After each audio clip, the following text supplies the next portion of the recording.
Welcome back, warriors. It's me, Linda B. Thank you all so much for joining me here today.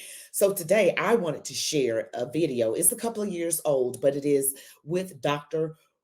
Rashad Richey, I think it is his name, Rashad Richey and Dr. Voddie Baucham. So, they have contrasting views and they are discussing BLM and other topics. But before we get started, I want you all to remember to like, comment, share, subscribe, watch the video all the way to the end. That is very important. And hit the notification bell. I am on my way to 35,000 subscribers by the end of May. I appreciate your support. I never thought I would get this much support. Thank you so much from the bottom of my heart. Also, remember to follow me on social media as Chat with Me, Linda B, on Instagram, TikTok, and X. And you can email me at chatwithmelindab@gmail.com. Now, without further ado, let's get into it. But there are some things that I would like to discuss with you on the record.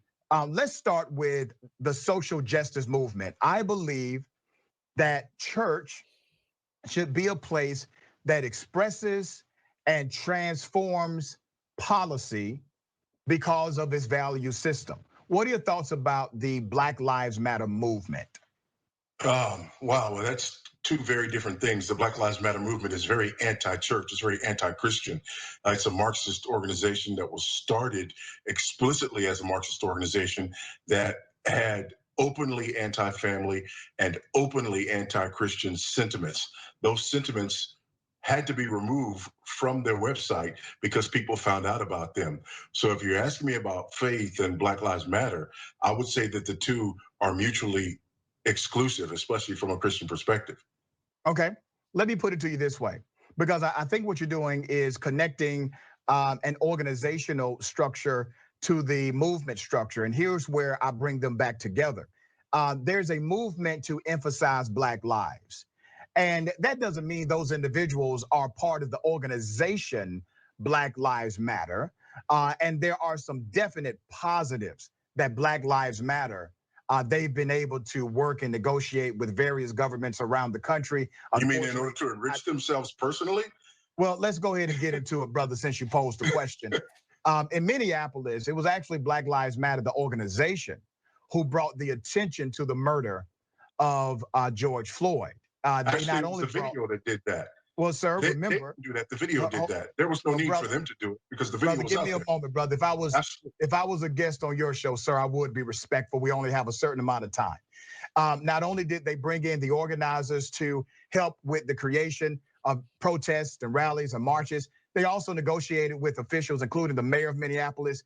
They're the ones who contacted Benjamin Crump directly. I'm friends with Benjamin Crump. They did something very similar in the city of Atlanta. They negotiated a new plan for policing in the city of Atlanta by meeting with Mayor Keisha Lance Bottoms. They did something similar in Miami, LA, and also New York. That was the organization. Now, the organization, they typically would take a step back once the public gets involved. And you saw white women, white men, children, brown folks, black folks all marching in agreement that Black lives should matter. So let's talk about the social justice movement of Black Lives Matter.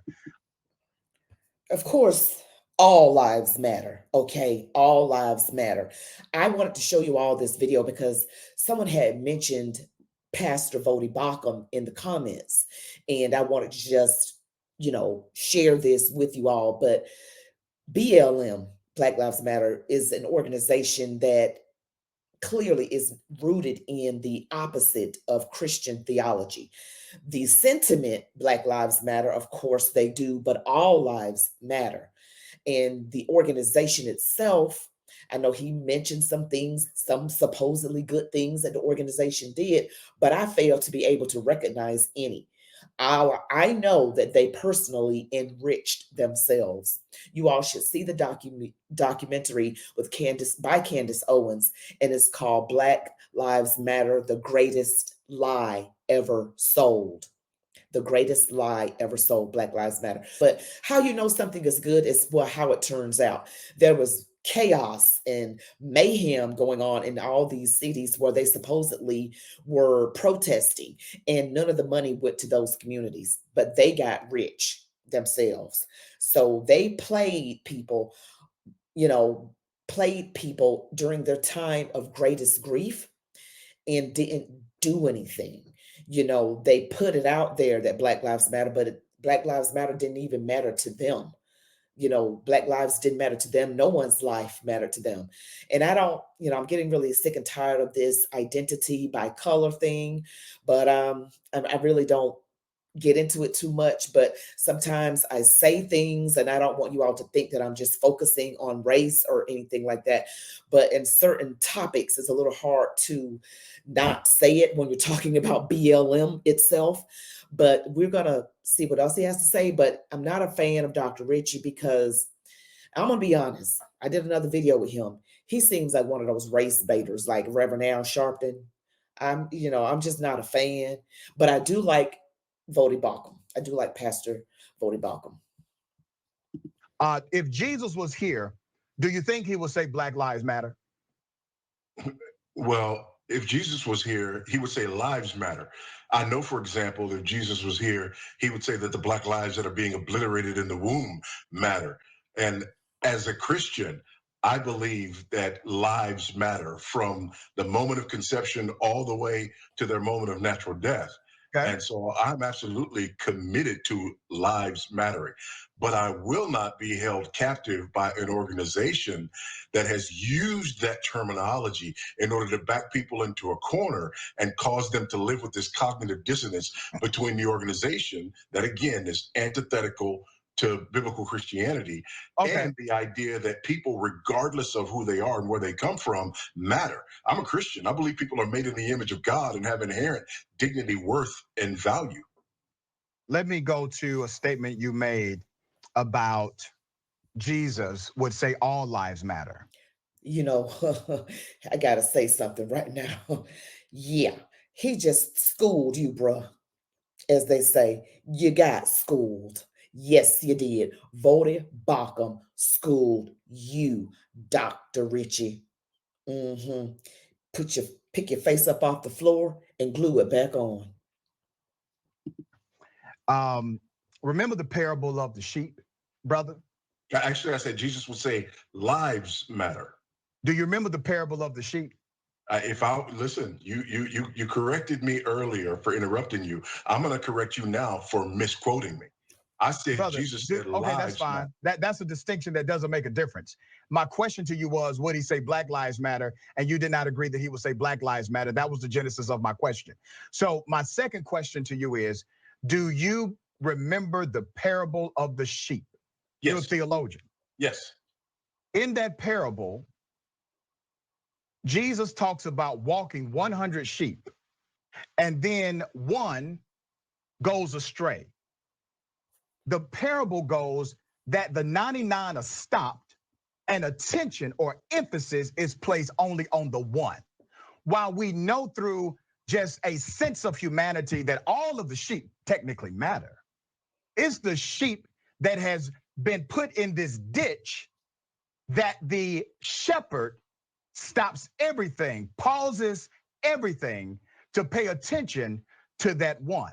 You see, I believe Jesus would have said Black Lives Matter because if you go to a community, brother, and you're looking at the deprivation in that community, there's an emphasis that needs to be placed on making sure we have economic equity, making sure that we have social access, making sure that we have reforms in policing and criminal justice, because those are the biases that we've been living under. So that would be the sheep in the ditch, brother, and the shepherd would pay attention to that one, as the parable says when Jesus spoke it. You don't agree with that?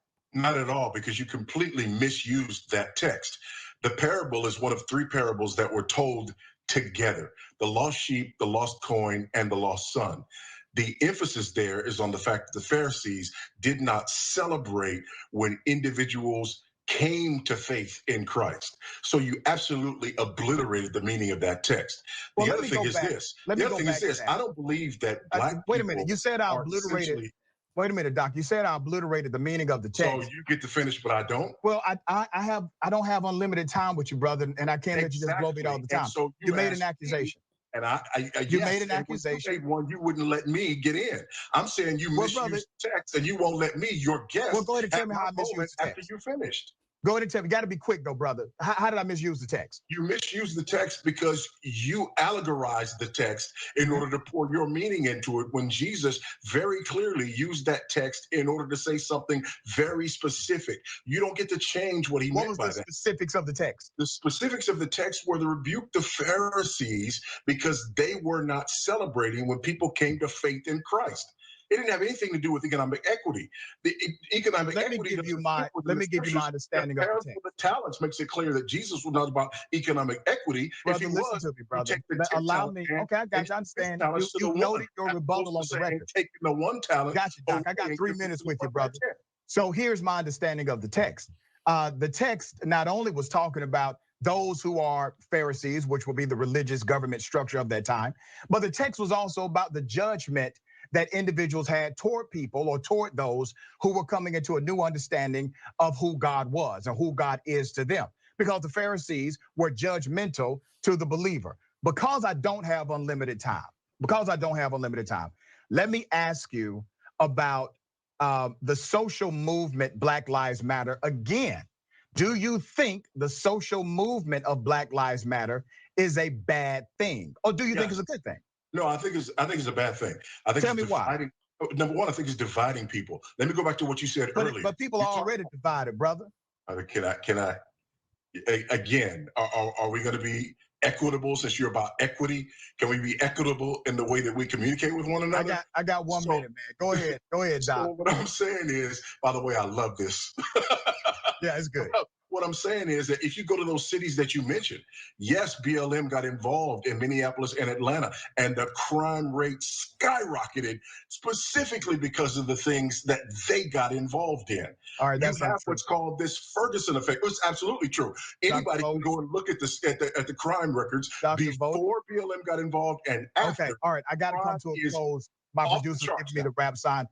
But I do want you to remember that in places like Baltimore, where Black Lives Matter had a strong presence as well, crime has actually decreased by double digits. Arrests have decreased by 39%. Incarceration has decreased by 28%. Murder and violent crimes has decreased by 12%. You can go and get those stats. 2 university studies did that. That was based on a coordinated effort between Marilyn Mosby and a reimagined prosecutorial format. And they've been able to decrease crime. Now you talk about the rise in crime. Yes, some of these cities have seen a rise in crime. But you want to blame Black Lives Matter for the rise in crime when you are ignoring the fact that police officers called in with the blue flu, that cops refused to respond to calls, that executives and law enforcement and executives as politicians said that these cops are unwilling to actually police. Black Lives Matter wants to defund the police, so they want exactly to prioritize the budget. No, sir. Let me give you an idea. Defund Let me give you an idea. Let me give you an idea to consider. Oh Lord, talking over each other is driving me crazy. When you have a guest on your show, let the person speak, Dr. Richey. I mean, seriously, brother, he keeps putting emphasis on brother. Y'all, this man is I'm trying to contain myself. First of all, you look at what an organization does, what they stand for, and the results of that organization coming in to so-called fix something. They want to defund the police. And those families did not get any help from BLM. No, they did not.